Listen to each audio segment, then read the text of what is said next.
हरे कृष्णा। एक दिन भगवान श्री कृष्ण अपने प्रिय भक्त पांडवों के राजमहल में अतिथि बने हुए थे। अब भगवान श्री कृष्ण और ज्येष्ठ पांडव महाराज युधिष्ठिर शांति पूर्वक बैठे हुए थे और कुछ महत्वपूर्ण विषयों पर चर्चा कर रहे थे। तभी महाराज युधिष्ठिर ने भगवान श्री कृष्ण से अपनी जिज्ञासा प्रकट करते हुए कहा, हे मधुसूदन, श्रावण मास के शुक्ल पक्ष में कौन सी एकादशी आती है और उसका महत्व क्या है? कृपया करके इसका वर्णन करें। तब भगवान श्री कृष्ण ने कहा, हे नृपश्रेष्ठ, श्रावण मास के शुक्ल पक्ष की एकादशी पवित्रा एकादशी, पवित्रोत्पन्ना एकादशी या फिर पुत्रदा एकादशी के नाम से प्रसिद्ध है। पवित्रा एकादशी का विधि पूर्वक व्रत करने से अश्वमेध यज्ञ का फल मिलता है।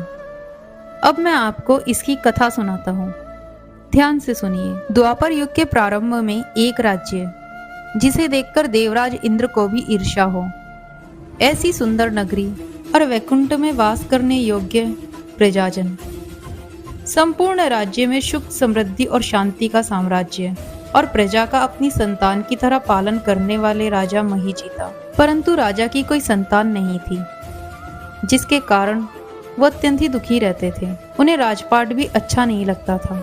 राजा मानते थे कि जिसका पुत्र नहीं होता उसे लोक और परलोक में कोई सुख नहीं प्राप्त होता। उन्होंने कई उपाय किए, लेकिन उन्हें पुत्र की प्राप्ति नहीं हुई। अब राजा वृद्ध होने लगे थे, तो एक दिन उन्होंने सभा बुलाई और उसमें प्रजा को भी शामिल किया। उन्होंने कहा कि मेरा कोई पुत्र नहीं है, इसीलिए मैं दुखी हूँ। मैंने कभी भी दूसरों को दुख नहीं दिया, अपनी प्रजा का पालन अपने पुत्र के समान किया है।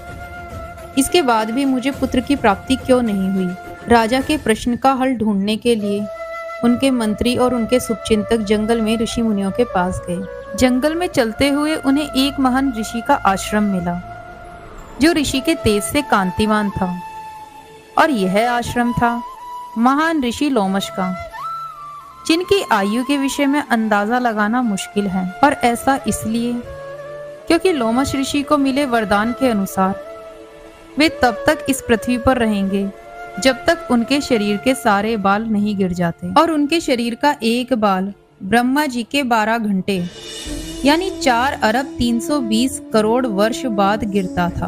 और आश्चर्य की बात यह है कि उनके शरीर पर अत्यधिक मात्रा में केश विद्यमान थे। इस तथ्य से हम समझ सकते हैं कि लोमश ऋषि इतने वर्षों से तपस्या करने के कारण कितने तेजस्वी और त्रिकालज्ञ बन चुके होंगे।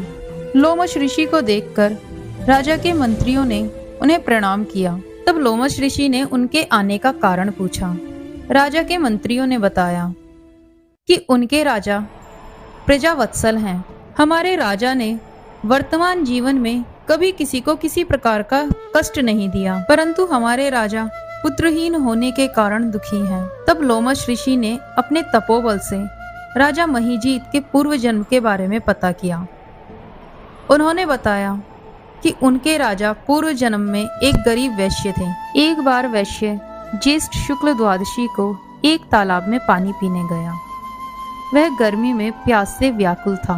वहीं एक गाय अपने बछड़े के साथ पानी पीने आई। गाय और उसका बछड़ा वो दोनों भी प्यास से व्याकुल थे।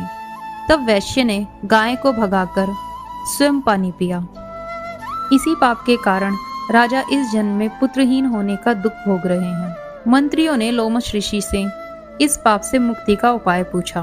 तब लोमश ऋषि ने बताया कि राजा श्रावण शुक्ल एकादशी का निष्ठा पूर्वक व्रत करे और आप सब भी इसका व्रत करें और द्वादशी को उसका फल अपने राजा को दे दें। राजा को अवश्य ही पुत्र की प्राप्ति होगी।